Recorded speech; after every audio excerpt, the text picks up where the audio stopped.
અને સીધા જ આપણે લઈ જઈશું હવામાન વિભાગની પ્રેસ કોન્ફરન્સમાં।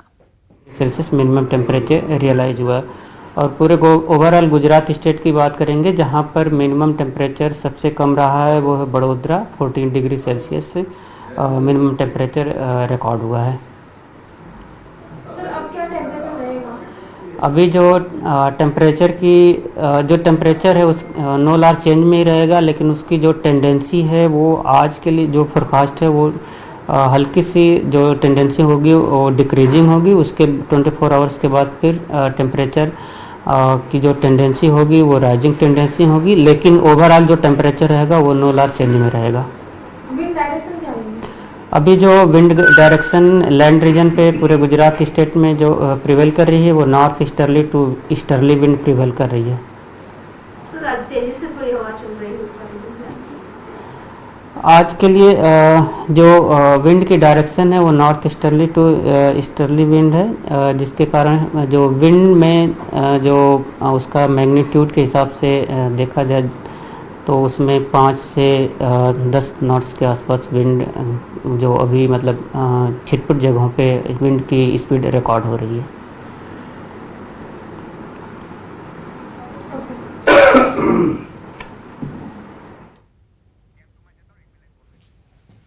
તો ઠંડીને લઈને હવામાન વિભાગની આગાહી છે। ધીમે ધીમે ઠંડીનો પારો, કારણ કે ડિસેમ્બર કહેવાય છે આમ પણ કે ડિસેમ્બર હંમેશા ઠંડો રહેતો હોય છે અને ઉત્તર ભારતમાં જે પ્રકારની ઠંડી પડતી હોય છે, હિમવર્ષા થતી હોય છે, તેની અસર ગુજરાત પર પણ જોવા મળતી હોય છે। બુલેટિનમાં આગળ વધીશું નાનકડા બ્રેક બાદ।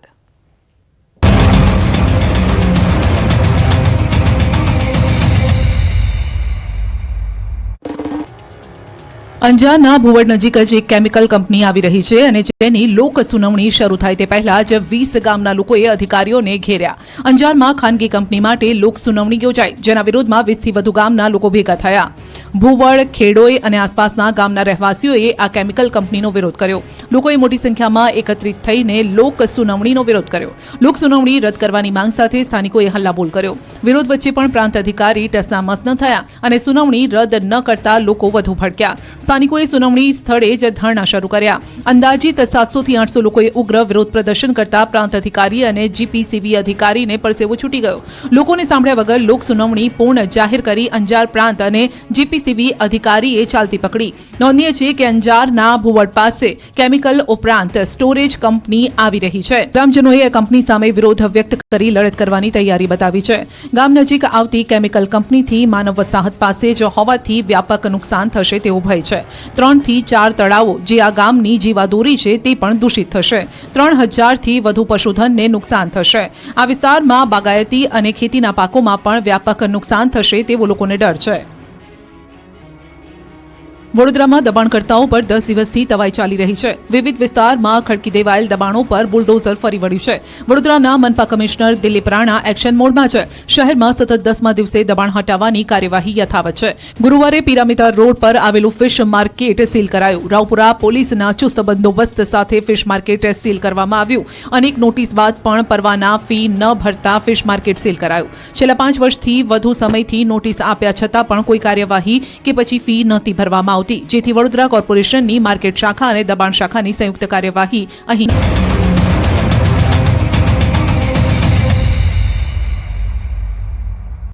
અમદાવાદ ટ્રાફિક પોલીસે છેલ્લા કેટલાક દિવસથી કોમ્બિંગ હાથ ધર્યું છે। Black frame, insurance, PUC licence ન હોય તેવા લોકોને દંડ ફટકાર્યો છે અને ત્યારે આરટીઓએ છેલ્લા 5 દિવસમાં 50 લાખનો દંડ વસૂલ કર્યો છે। તેમજ 1500 થી વધુ લોકોએ મેમો પણ ભર્યો છે અને મેમો ભરવા માટે લોકોની લાંબી લાઈન પણ જોવા મળી રહી છે। 10 લોકો આવેલા છે। સોમવારથી વાત કરીએ તો સોમવારે 200 હતા, મંગળવારે 250 લોકોએ મેમો ભર્યા છે, પછી બુધવારે 500 પ્લસ, ગઈકાલે 520, આજે સવારથી 120 લોકો તો લાઈનમાં છે, એ બધાનું આજે થઈ જશે। કેસીસ વિધાઉટ ઇન્સ્યોરન્સ છે, લાયસન્સ નથી, કાગળો નથી રાખ્યા પાસે, પીયુસી નથી, રોંગ સાઈડ પાર્કિંગ છે, આ પ્રકારના કેસીસ। અમરેલીના સાવરકુંડલામાં શહેર ભાજપ મંત્રી રાજેશ નાગરેજા પર હુમલાની ઘટના બાદ પોલીસ એક્શનમાં આવી છે। સાવરકુંડલા સાવરકુંડલામાં ઘટના સ્થળે પોલીસ દ્વારા આરોપીનું રીકન્સ્ટ્રક્શન કરવામાં આવ્યું. સાવરકુંડલામાં અતિ સેન્સિટિવ વિસ્તારમાં પોલીસે લોખંડી બંદોબસ્ત ગોઠવ્યો. તો એએસપી સ્પેશિયલ ઓપરેશન બ્રાન્ચ સ્થાનિક અધિકારીઓ સહિત પોલીસ દ્વારા કોઈ અનિચ્છનીય બનાવ ન બને તે માટે ચુસ્ત બંદોબસ્ત પણ ગોઠવાયો છે. મહત્વનું છે કે ગઈકાલે ધારાસભ્ય મહેશ કસવાલાએ પણ પોલીસની કામગીરી સામે સવાલ ઉઠાવ્યા હતા. આરોપીએ જણાવેલું હતું કે એણે જે હથિયાર જે યુઝ કર્યું હતું એ ક્યાં સંતાડવામાં આવેલ છે એને જ ખબર છે, જેથી એમને વોલન્ટરીલી અમને બતાવ્યું હતું કે ભાઈ હું તમને બતાવીશ કે મેં હથિયાર ક્યાં છુપાડેલું હતું. અને એના ઉપરાંત એક અમારે રિકન્સ્ટ્રક્શન પંચનામું કરવામાં આવ્યું હતું, કરવાનું હતું, જેને લીધે આપણે આજે આ રિકન્સ્ટ્રક્શન પંચનામું કરી રહ્યા છે.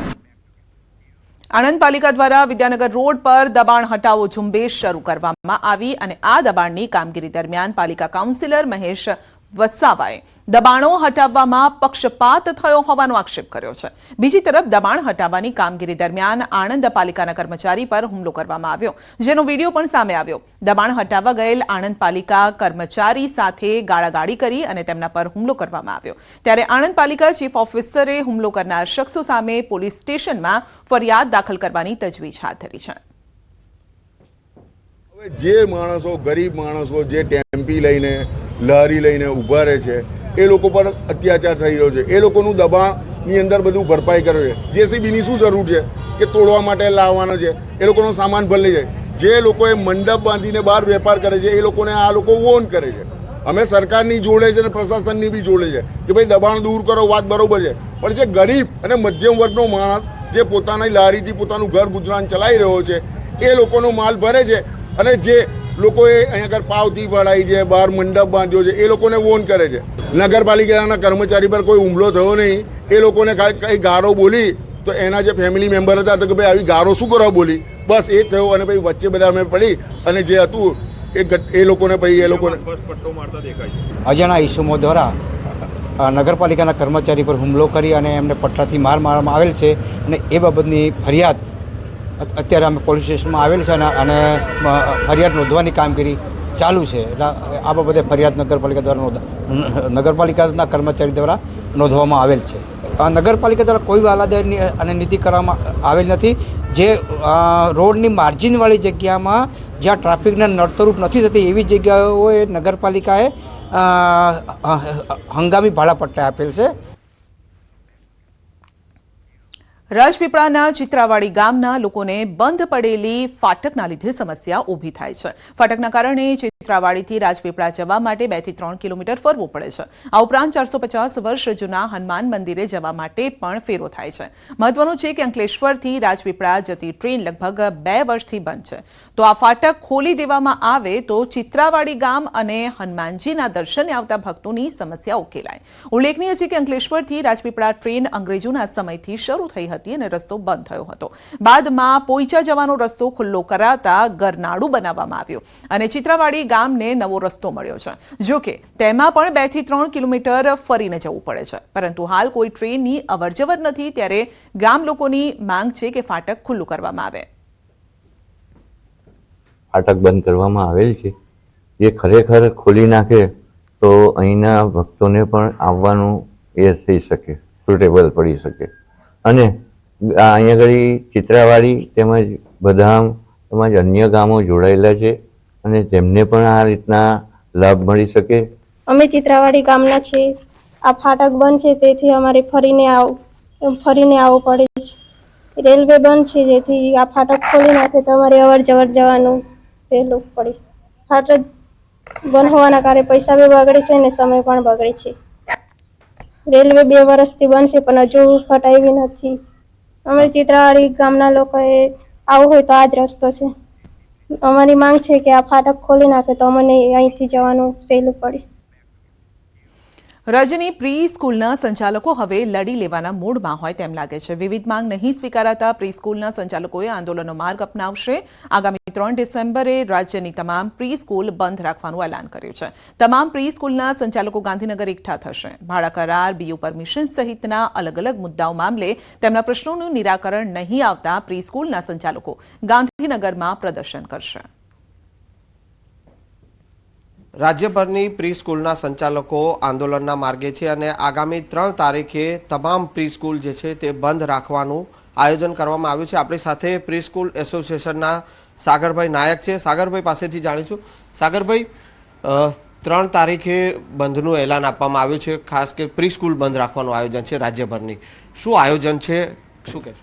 3જી તારીખે અમે લોકો શાંતિ પ્રદર્શન કરવાનું વિચાર્યું છે ગાંધીનગર રામકથા મેદાન પર, અને એ દિવસે આપણે 700થી 1000 ગુજરાત રાજ્યની પ્રી સ્કૂલો એક થવાની છે અને શાંતિપૂર્ણ પ્રદર્શન કરવાનું છે, જે અમારી વારંવાર માંગ હતી, જે હજી સુધી પૂરી કરવામાં આવી નથી. સાથે સાથે અમે લોકોએ એ દિવસે ગુજરાત રાજ્યમાં તમામ પ્રી સ્કૂલોને બંધ કરવાનું એલાન પણ કર્યું છે. શું માંગણીઓ છે એના કારણે આપણે વિરોધ પ્રદર્શન કરવું પડ્યું? સૌપ્રથમ અમારી પહેલી માંગ એ છે કે બીયુ જે કમર્શિયલ રેસિડેન્શિયલ અપનાવવું, બંનેમાંથી કોઈ બી હોય ચાલે, અને જ્યાં બીયુ નથી આવી શકતું ત્યાં 7/12 યા સ્ટ્રક્ચરલ સ્ટેબિલિટી સર્ટિફિકેટથી પણ કામ ચલાવવું. બીજું ટ્રસ્ટ, જે ટ્રસ્ટનો મુદ્દો છે, નાની સ્કૂલો છે, 50, 60, 100 છોકરાઓવાળી સ્કૂલો છે, એમાં ટ્રસ્ટ બનાવવાનું કોઈ યોગદાન આવતું નથી, એટલું મોટું મહત્ત્વ આવતું નથી. અને એના પછી છે ભાડા કરાર, 15 વર્ષ લીઝ એગ્રીમેન્ટ, જે કોઈ બી રેન્ટેડ મકાન માલિકો કોઈ અમને કરી આપતા નથી. તો અમારી એવી માંગ છે કે બીયુ કોઈ પણ ચલાવો, પ્લસ સ્ટ્રક્ચરલ સર્ટિફિકેટ ચલાવો, ભાડા કરાર 11 મહિનાનું સિમ્પલ નોટરાઇઝ કરી દો, અને ટ્રસ્ટના બદલે અમને નોર્મલ કંપની એક્ટના અંદર અમને નાખી દો. તો આ હતા સાગરભાઈ નાયક. અને જે પ્રકારે પ્રી સ્કૂલ એસોસિએશન જે છેલ્લા ઘણા સમયથી પોતાના જે પડતર પ્રશ્નોને લઈને રાજ્ય સરકાર સમક્ષ રજૂઆત કરી રહી છે, શિક્ષણ વિભાગ સમક્ષ રજૂઆત કરી રહી છે, અને એ પ્રશ્નોનું નિરાકરણ નહીં આવતા આખરે વિરોધ પ્રદર્શનનું આયોજન કરવામાં આવ્યું છે. ત્યારે 3જી તારીખે તમામ જે પ્રી સ્કૂલ જે છે રાજ્યની, એ તમામ પ્રી સ્કૂલ બંધ રાખવાનો પણ નિર્ણય કરવામાં આવ્યો છે. કેમેરામેન ખેંગા રાઠોડ સાથે સંજય